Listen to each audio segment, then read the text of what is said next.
ஈரானுக்கு எதிரான யுத்தத்தை எப்பொழுது நிறுத்தும் இஸ்ரேல்? ஈரான் மீது இஸ்ரேல் ஆரம்பித்த வலிந்த யுத்தத்தை எப்படி முடித்துக் கொள்ளப் போகிறது? பலருக்கும் இன்றிருக்கும் கேள்வி இதுதான். இஸ்ரேல் மீது தனது சக்தி வாய்ந்த ஏவுகணைகளை ஈரான் ஏவிக் கொண்டிருக்கும் நிலையில் அதனை தடுக்க முடியாமல் தடுமாறிக் கொண்டிருக்கிறது இஸ்ரேல்.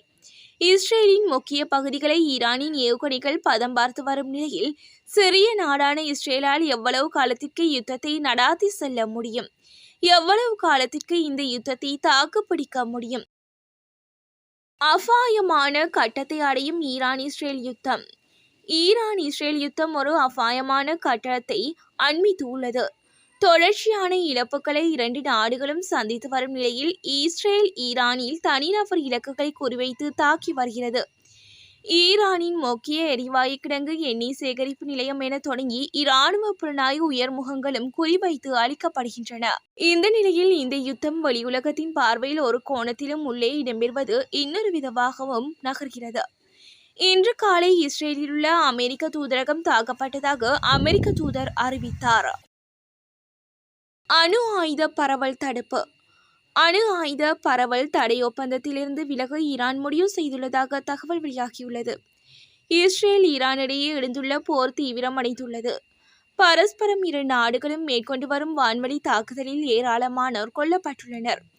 அமைதி பேச்சுவார்த்தைக்கு ஈரான் மறுத்துவிட்டதோடு இஸ்ரேல் நடத்தி வரும் அதிரடி தாக்குதலுக்கு பதிலடி கொடுக்கப்படும் என்றும் அறிவித்துள்ளது. எல்லா பக்கமும் செக் வைத்த நெதன்யாகு.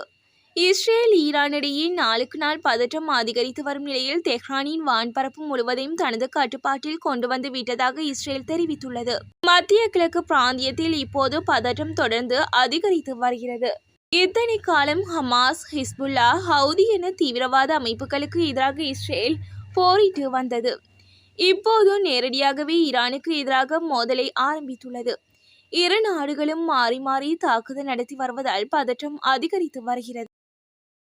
ஈரான் தலைநகரிலிருந்து தப்பியோடும் மக்கள். இஸ்ரேலிய தாக்குதல்களிலிருந்து பாதுகாப்பு தேடி ஈரான் தலைநகரை விட்டு வெளியேறும் ஏராளமான தெஹ்ரான் குடியிருப்பாளர்கள் பற்றிய தகவல்கள் வெளியாகியுள்ளன.